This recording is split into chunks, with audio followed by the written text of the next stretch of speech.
Tinatanong ni Pastor kung ready na daw po ba kayo. Ready na po ba kayo? Sana all. Okay, so magandang umaga po sa ating lahat. Kamusta po mga kapatid? Mabuti. Na-miss po ba natin yung ating mga kapatid sa pananampalataya? Parang ayaw nating matapos yung batian kanina. No? Parang gusto natin magkwentuhan na lang. Kwentuhan na lang. Okay, so ako po muna ang inyong magiging speaker today. Kaya hindi po ako naka-yellow. Pero naninilaw. Saka ba? Dahil very challenging po yung of course yung naging preparation ko this week. So talagang medyo na-loaded po sa schedules. Pero sa biyaya ng Panginoon ay tuloy na tuloy. Amen po. Okay, so bigyan ko po kayo ng short background.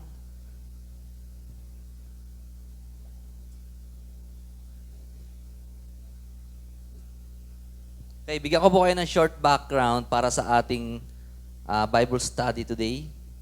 So, ang discussion po natin ay iikot sa naging conversion ni Paul na dati po nung hindi pa siya naboborn again ay isa siyang masamang tao. In fact, siya nga po ay persecutor ng church. Isa sa mga napaka-influential na tao ni Saul. Nung siya po ay hindi pa naboborn again, siya si Saul. Nung naborn again na siya na si Paul. Po. So, during their time, marami po siyang pinapakulong na mananampalataya. So, hindi po siya simple na tao, hindi siya basta-basta namimintas lang, hindi po siya basta nagsasalita lang ng masama. Siya po ay isang matigas na tao, pero ito pong tao na to, na may matigas na puso, ay nakaranas po ng isang genuine conversion. From Saul na masama, into Paul na isang apostol. So, ang text po natin ay manggagaling sa Acts 9, verses 1 to 19. So, medyo mahaba po, pero sana po ay sundan niyo po ako maigi dahil ito po ay Word of God. Kaya focus po muna tayo. Bantayan natin ang mga truths na ibabahagi sa atin ng Diyos ngayong umaga. At sana po sa biyaya ng Panginoon ay maintindihan po natin at magkaroon tayo ng kalakasan at wisdom sa ating pong pag-aaral today. Acts 9, verses 1 to 19. Meron din po akong nilagay dyan na mga verses para isa na lang po tayo ng tinitignan kasi baka po meron sa atin Tagalog. Meron na rin po dyan, naglagay po ako ng visual. So basahin po natin Acts 9 verse 1 to 19. Meanwhile, Saul was still breathing out murderous threats against the Lord's disciple. So eto na po si Saul at pinipersecute niya ang mga anak ng Diyos. He went to the high priest and asked him for letters to the synagogues in Damascus, so that if he found any there who belonged to that way, whether men or women, he might take them as prisoners to Jerusalem. So si Paul ay merong kasulatan na dala or kumbaga sa panahon natin ngayon parang warrant of arrest para sa mga disciple ni Jesus Christ. Verse 3, as he neared Damascus on his journey, suddenly a light from heaven flashed around him. So sa verse 3 makikita natin na nagkaroon siya ng encounter nung papunta na siya sa Damascus at sabi sa verse 4, he fell to the ground and heard a voice say to him, Saul, Saul, why do you persecute me? Verse 5, who are you, Lord? Saul asked. Ayun po ang tanong ni Saul. At sumagot si Lord, I am Jesus whom you are persecuting. He replied. Verse 6, now, si Lord po ang nagsasalita dito, now get up into the city and you will be told what you must do. So sinasabi dito na si Saul bilang isang persecutor ay nagkaroon talaga ng encounter sa ating Panginoon, sa ating Diyos. Diyos na totoo, Diyos na buhay. Dahil makikita po natin dyan na mayroong conversation, nag-usap sila. Verse 7, the men traveling with Saul stood there speechless. They heard the sound but did not see anyone. So yung mga kasama ni Saul ay napatulala. Walang masabi dahil nakaririnig nila yung tunog, yung boses, pero wala naman silang nakikita. Yan po ang sabi sa verse 7. Verse 8, Saul got up from the ground, but when he opened his eyes, he could see nothing. Nabulag siya. So they led him by the hand into Damascus. Dahil nabulag siya, of course, inakay siya nung mga kasama niya papuntang Damascus. Verse 9, For 3 days he was blind and did not eat or drink anything. 3 araw siyang nabulag at hindi siya nakakain. Kahit uminom, hindi niya nagawa. Bunga ng encounter niya sa ating Lord Jesus Christ. Verse 10, In Damascus, there was a disciple named Ananias. Ito na po yung pagtap ni Lord kay Ananias. Sa isang vision, sabi diyan, The Lord called him in a vision. Ananias, tinawag na naman may audible sound na naman. May boses na naman ni Lord. Ananias. At sumagot si Ananias, Yes, Lord. Yung answer. Verse 11, The Lord told him, Go to the house of Judas on Straight Street and ask a man from Tarsus named Saul, for he is praying. In a vision, he has seen a man named Ananias come and place his hand on him to restore his sight.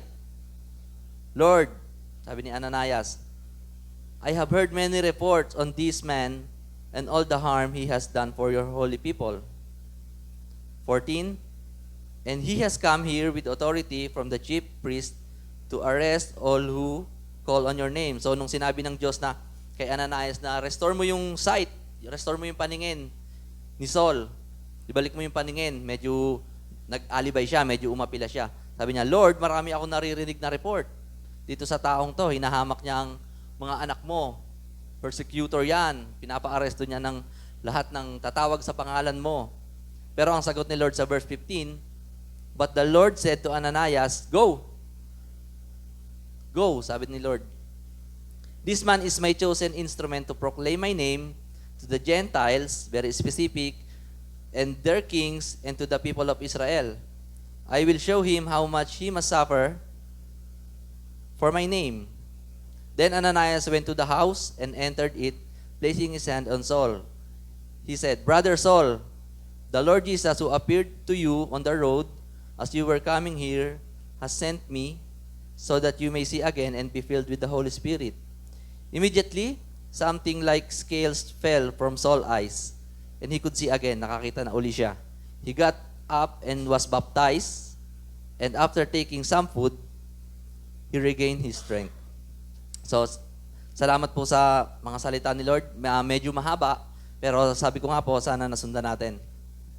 So, makikita po natin sa ating passage na talagang ang karanasan ni Saul, ni Paul, ay isang genuine conversion. Totoong conversion. Ika nga natin sa panahon natin ngayon, legit conversion. Diba? Hindi po yan nabibili sa online. Ito po ay genuine conversion from the Lord. At ayan po ang topic natin today. Ang topic po natin today ay pinamagatan ko po na a genuine conversion, God's immense purpose. Yan. So pag sinabi nating immense purpose, ito po ay malawak. Talagang napakalaking purpose ng Panginoon sa buhay ni Apostle Paul. So kilala po natin si Apostle Paul na die hard sa kanyang religion, sa Judaism, at hindi po siya die hard kay Jesus Christ. In fact, di ba sabi dun sa binasa natin, pinipersecute pa niya ang Panginoon. Pero masasabi ko na naging genuine ang naging conversion ni Paul at talagang may pangmalakasang purpose ang Panginoon sa kanya. So, para sa ating question, why did we say, bakit ba natin sinasabi na ito ba ay talagang, na ito ay isang genuine conversion, pangmalakasan? Una, dahil nakita natin dyan, Jesus Himself talk to Saul. Makita po natin yan sa verse 3 to 6. Si Jesus mismo ay nakipag-usap sa kanya. Amen po? Tayo po ay na-born again din. Amen? Pero ang ating born again experience ay masasabi natin na hindi katulad kay Pablo. Kasi kay Pablo ay masasabi nating extraordinary. Nagkaroon talaga siya ng buhay na encounter sa totoong Diyos. Talagang audibly, naririnig niya, nag-uusap sila. Tingnan po natin ang verse 3. Makikita po natin dyan, mga kapatid, ang ang pangyayari na nagkaroon ng sobrang liwanag. Sabi sa verse 3, as he neared Damascus on his journey, suddenly a light, ayun po, may liwanag from heaven flashed around him. So hindi po ito basta ilaw lang, I believe. Hindi lang basta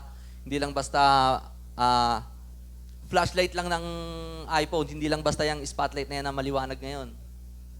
Ito po ay galing sa Diyos from heaven at talagang nangilabot siya sa kanyang, ito po ay masasabi nating extraordinary ang born again ni Apostle Paul. Diba? Tayo po na born again. Amen po? Lahat nga po ng born again na magsabi amen? Yun, lakas. Pero wala pong ilaw. Wala pong biglang lumiwanag na ganun. Kaya po masasabi natin na si Apostle Paul, ang naging conversion niya ay talagang extraordinary. Verse 4, tignan niyo po ito. He fell to the ground, bumagsak po siya. Maybe sa takot or baka nagulat siya. At sabi pa ng verse 4, he heard a voice, nakarinig siya ng boses. Literal po ito mga kapatid, literal po na boses. Hindi niya po ito guni-guni, hindi niya po ito parang imahinasyon lang. At sabi ng Bible, nakarinig siya ng boses at ito po ay boses ng ating Panginoon.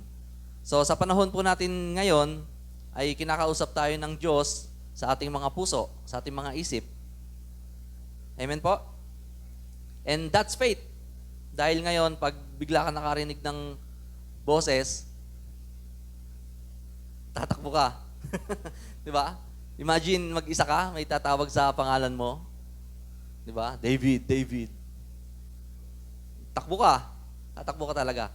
Ayan po ang pagkakaiba during their time na talagang audibly ay naririnig nila ang boses ng Panginoon. Literal na boses ni Lord ang narinig siya. Sabi diyan, Saul, Saul, why do you persecute me? Bakit mo ako inuusig? Meaning, pag inuusig natin ang church, ay inuusig natin si Jesus Christ. Amen po. Tignan niyo po yung truth dito di ba po inako ni Lord? Pinersecute ni Saul ang church. Pero ang tanong ni Lord, Saul, why do you persecute me? Ako, may pag-ako si Lord. So in verse 5, makikita natin yung sagot ni Lord na parang nagtatanong, who are you, Lord? Who are you, Lord? Who are you, Lord? Parang ganon. May patanong. And ang sabi ng Panginoon, I am Jesus whom you are persecuting. So nagpakilala na si Lord sa kanya kung sino ba yung inuusig niya, kung sino ba yung pinipersecute niya. At sabi sa verse 6, may instruction, now get up and go into the city and you will be told what you must do. So mga kapatid, napakaikli lang po nung naging senaryo, nung naging conversion ni Paul, totoong conversion. Actually, 3 verse lang yan, pero loaded na loaded po sa karanasan at masasabi natin na talagang extraordinary. Amen po? Kaya mga kapatid, kung i-relate natin, medyo mag-ingat po tayo dahil kung i-relate natin,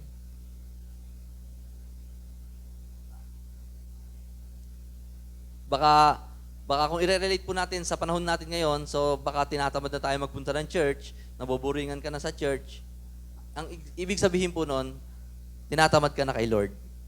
Naboboringan ka na kay Lord. Well, hindi po tayo dapat ganyan. Hindi po dapat natin hinahamak o hindi tayo makaramdam dapat ng ganyan as believers of God. Hindi po natin dapat ginigisa ang bawat tao sa church. Dahil pag ganyan po ay nasasaktan po natin ang ating Panginoon. Sabi po dyan, next slide. Ayan, persecuting or doing harm to the believers o sa church is the same as hurting and persecuting Jesus Christ. So nakita po natin yan sa ating verse today, di ba? Inako ni Lord So meaning, pag pinipersecute natin ang church, pinipersecute natin ang bawat isa, believers ni Lord, nasasaktan si Jesus Christ. Nasasaktan natin siya. Amen po? Hindi po ganyan ang gusto ng ating Panginoon sa ating po mga believers ni Lord. Sa pangalawa, so unang basihan natin kung bakit, next slide, unang basihan natin kung bakit natin nasabi na talagang totoo ang conversion ni Saul dahil una, yung point number 1, si Jesus Christ mismo ang kumausap sa kanya. Pangalawa, si Jesus Christ mismo ang kumausap naman kay Ananias para puntahan si Paul. So sa verse 10, ito po ang nangyari. Balikan po natin. In Damascus, there was a disciple named Ananias. The Lord called him in a vision. Ananias. Ayan, tinawag po siya. Yes, Lord. Imagine, nag-uusap sila mga kapatid ng yung parang magano lang, parang, di ba, parang casual lang na usapan. So sumagot siya, yes, Lord.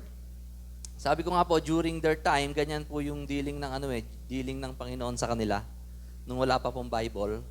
Pero sa panahon natin ngayon, di ba, nasa Bible na lahat. Lahat ng gustong sabihin ni Lord, lahat ng gustong sabihin ng Diyos sa atin ay nasa Bible na. Kaya napaka-importante po na tayo as believers of God ay nagbabasa ng Word of God. Kung gusto talaga nating maintindihan ang message ng Panginoon para sa atin. Amen po?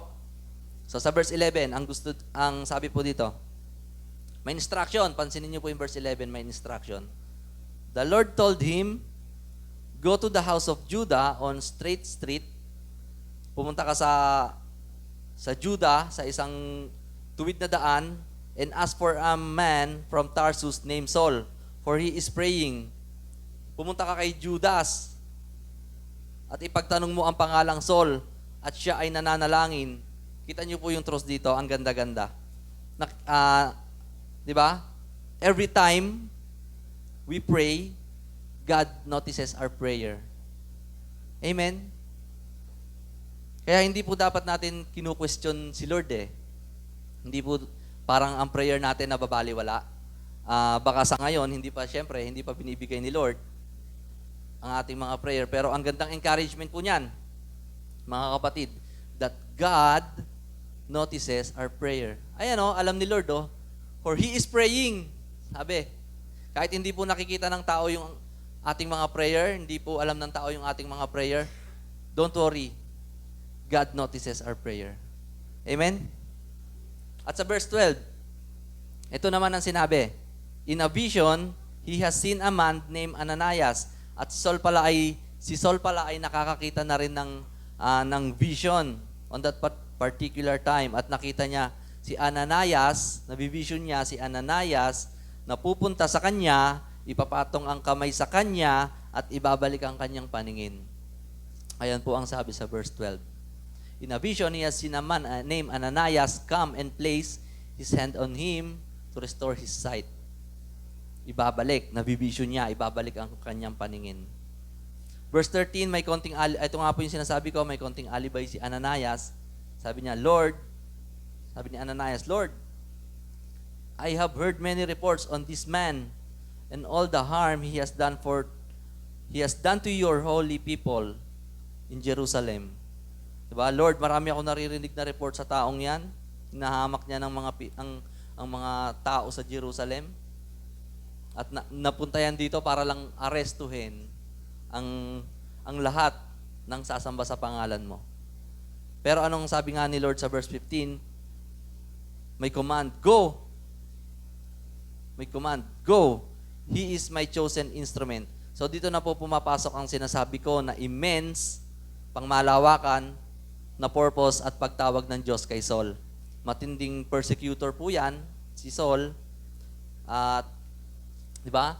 Ang dami niyang pinakulong na believers of God. So naniniwala tayo na ang tao, kahit gaano talaga kasama ay kayang palambutin ni Lord. Kayang kumbaga matigas ka, mas matigas ang ibibigay ni Lord sa iyo. Ganyan po. At talagang nakikita natin dito, nakaranas talaga ng isang totoong conversion at talagang nakita natin na matindi ang purpose ni Lord pang mahalawakan. So gusto ko lang po i-emphasize ulit yung sinabi sa verse 15.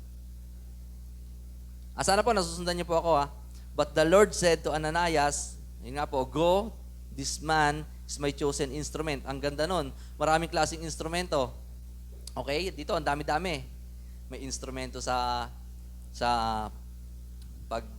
pagtabas ng damo, may instrumento sa mga sasakyan, mayroon po yan, marami tayong instrumentong ginagamit dyan.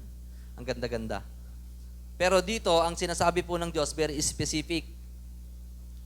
He is my instrument to proclaim my name, sabi dyan, to the Gentiles and their kings, mga hari, ibig sabihin, ang immense purpose ng Panginoon kay Saul ay talagang malawak.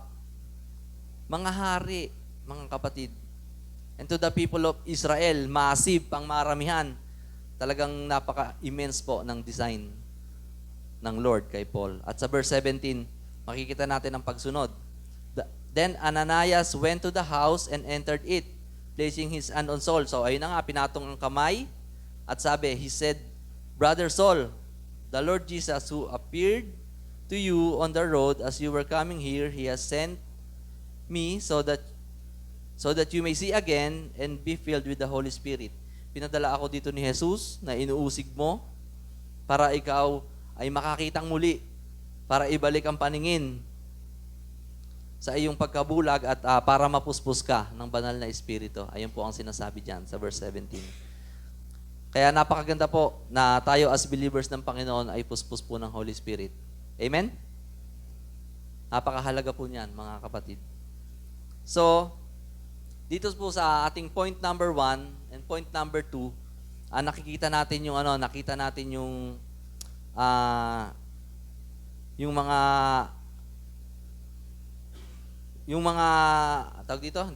basis, yung mga basihan kung bakit natin nasabi na ang pagtawag po kay Apostle Paul ay isang totoong pagtawag. So, emphasize ko po sa inyo, mga kapatid, na ay ito. Yan, God is still in the business of saving sinners. Ang Panginoon po ay hindi tumitigil na magligtas through the Word of God. All we need to do ay mag-share sa ating mga relatives, sa mga unbelievers, and maybe ang Diyos po sa taong yan ay may immense purpose. Malaking purpose, malawak na pagtawag ng Panginoon. All we need to do is share. Amen? Marami pong pinili ang Diyos. Marami po siyang pinili. All we need to do is hanapin, i-reach out, kumilos. And maybe that person ay makakatulong natin pala sa gawain ni Lord. May immense purpose pala ang Panginoon. Amen po? So ano po ang aking mga recommendation? Unang-una, isa lang po itong aking recommendation. Una, know Jesus personally and let Him come into your life by His Spirit. Kung gusto talaga natin na magamit tayo ng Panginoon sa Kanyang ubasan, ito po ang unang-una natin kailangan gawin. Papasukin natin ang Panginoon sa ating puso at buhay. Amen? Kung gusto talaga natin ng encounter kay Lord, alisin natin yung barrier. Mga kapatid, alisin po natin yung barrier. Ano yung barrier na yan? Sin. 3 letters, pero ang daming pwedeng apektuhan. Virus yan. Barrier yan. Ayan po ang maglalayo sa iyo kung bakit tayo hindi makagawa, hindi tayo makawala, at hindi tayo makapag-perform sa gawain ng Panginoon. Amen po? Napakalaking napakalaking mag-hold sa'yo, parang yayakapin ka niya, para hindi ka makagalaw. All we need to do is to release that barrier, at ayan po ang kasalanan. Yan po ang naglalayo sa atin sa Panginoon. Amen po? So look at this verse, mga kapatid. 2 Corinthians 5, verse 17. Sabi dyan, 2 Corinthians verse 5 to 17. Therefore, kaya nga, itong word na therefore ay conclusion po ito. Kaya nga, sabi dyan, if anyone is in Christ, kung sino man ang na kay Kristo, imagine kay Christ pa rin. The new creation has come, siya ay bago ng nilalang. Pag na-born again ka, yung itsura mo, ganun pa rin. Yung height mo, ganun pa rin yan. Yung buhok mo, kahit bagong ribbon ka, ganun pa rin yan. Pero ang sinasabi dito, yung inwardly. The old has gone, the new is here. Amen po? Ang ganda-ganda po nitong verse na to. Ang gusto ng Panginoon sa atin na mabago talaga ay yung loob, yung inwardly. Kahit bago sapatos mo ngayon, kahit bago damit mo, kahit magandang damit yan, ang gusto ng Panginoon ay yung inwardly. The new is here. Masasabi po ba natin, the new is here?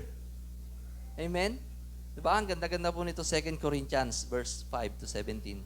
So wag na nating intayin na ang sobrang liwanag na, wag na nating intayin yung sobrang liwanag na galing sa langit. Dahil sa panahon po natin ngayon ay wala na pong ganyan. Pag ikaw naglalakad sa daan at may biglang lumiwanag na ganyan, tumakbo ka na. Dahil sa sakyan yan, mababangga ka. Wala na pong ganyan sa panahon natin ngayon. Diba? Starting today, sabi po ng aking recommendation, papasukin natin ang Panginoon ng buong buo, mahalin natin siya, sundin ang kalooban niya, at wag na nating intayin na mapalo pa tayo. Masakit po 'yan. 'Di ba? Pwede na tayong kumilos ngayon. Release. Release natin ang ating mga kabigatan, ang sufferings, ang sin. Sabi ko nga, virus yan. Baka hindi natin namamalayan. Unti-unti na tayong nilalamon yan at hindi na tayo makapag-perform. Hindi na natin masunod ang kalooban ng ating Panginoon. Wag na nating intayin yan na mapalo tayo. Masakit po yan. Just like Paul, for 3 days binulag siya. Di ba? Nakita po natin diyan, binulag siya. Hindi siya nakakain, hindi nga siya nakainom for 3 days. So talagang nakita natin na may parusa. Meron pinagdaanan si Paul na challenges bago siya mag-commit sa ating Panginoon. So wag na po nating intayin yan. Lalo ngayon, alam na po natin yung truths, alam na po natin yung ating unang gagawin, papasukin si Lord sa puso mo, humingi ka ng tulong sa Panginoon para ma-cleanse ka. Amen? Magpalinis talaga tayo.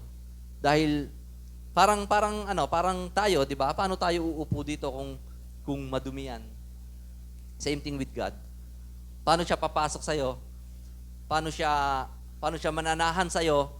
Paano papasok ang Holy Spirit sa iyo kung madumi? So, humingi tayo ng tulong sa ating Panginoon.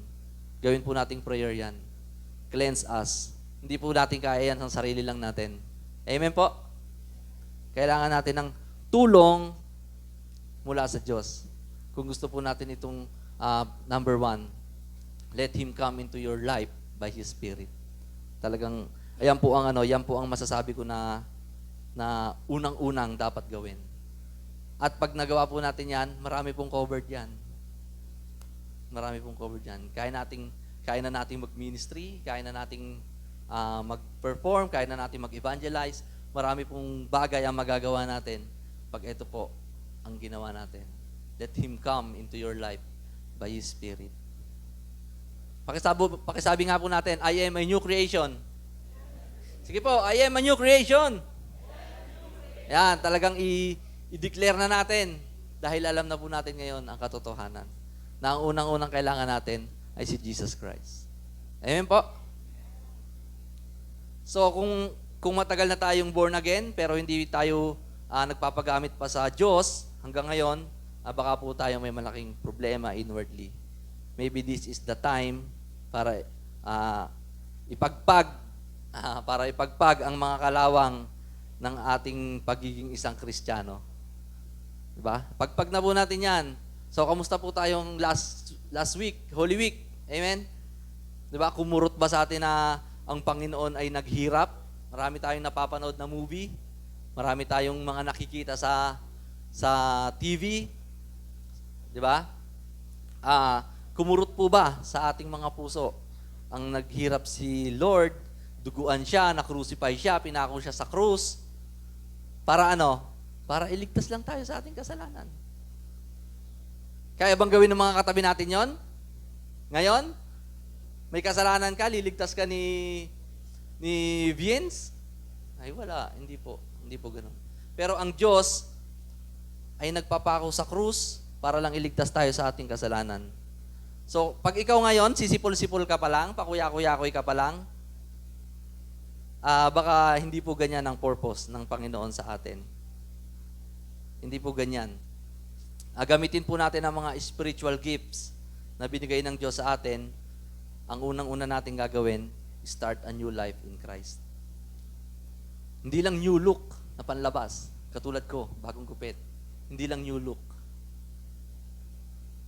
Wala pong kinalaman yan. Ang kailangan po natin ay bagong ikaw sa loob mo. Amen?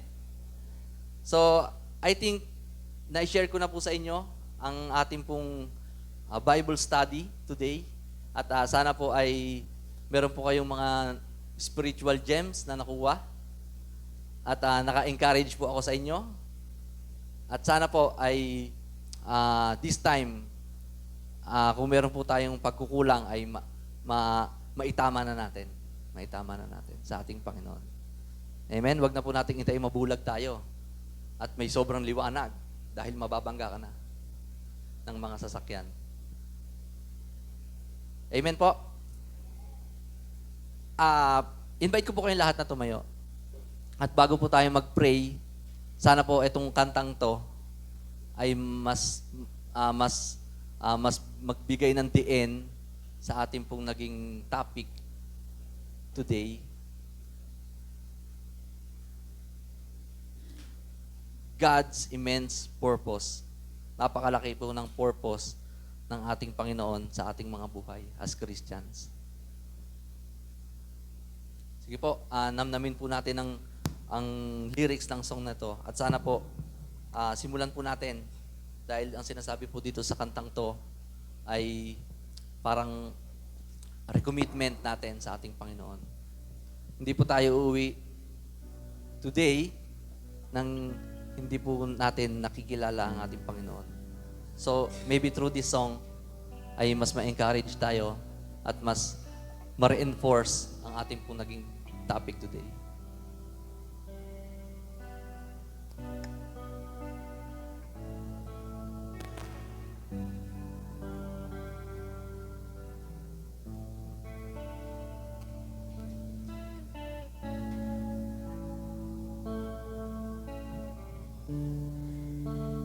Into your hands I commit again with all I am for you, Lord. You hold my world in the palm of your hand, and I am yours forever.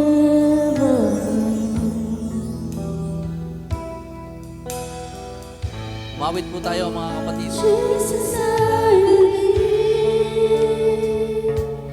in you. Jesus, I belong to you. You're the reason that I live, the reason that I sing with all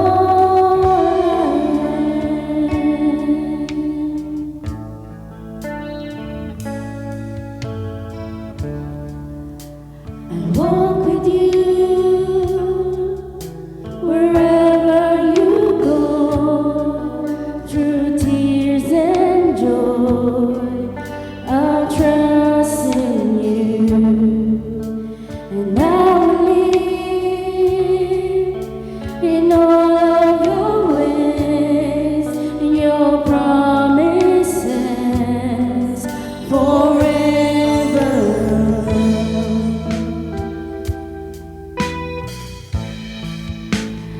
Jesus, I believe in you. Jesus, I belong to you.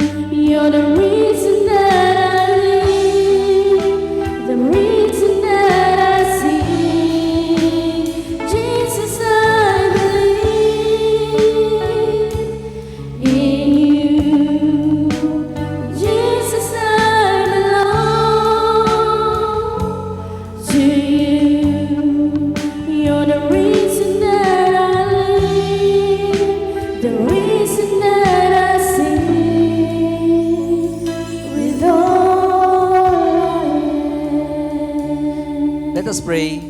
mga kapatid.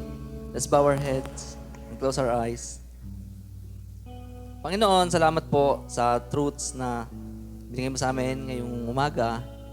At we pray, Lord, na sana po ay magawa namin lahat ng spiritual gems na nakita namin ngayon. We commit to you, Lord, our lives. Nagpapagamit kami uli sa iyo, Panginoon. Restore mo kami, Lord. Dahil nakita namin na meron kang purpose sa aming mga buhay. Meron kang malawak na plano at marami kami magagawa, Lord. All we need to do is kilalanin ka namin. All we need to do is papasukin ka namin. Help us, Lord. Cleanse our hearts. Linisin mo kami, Panginoon. And we welcome you sa aming mga puso. Salamat po, Panginoon, sa katotohanan ito na ang ganda-gandang nakita namin today. Lord God, we worship you.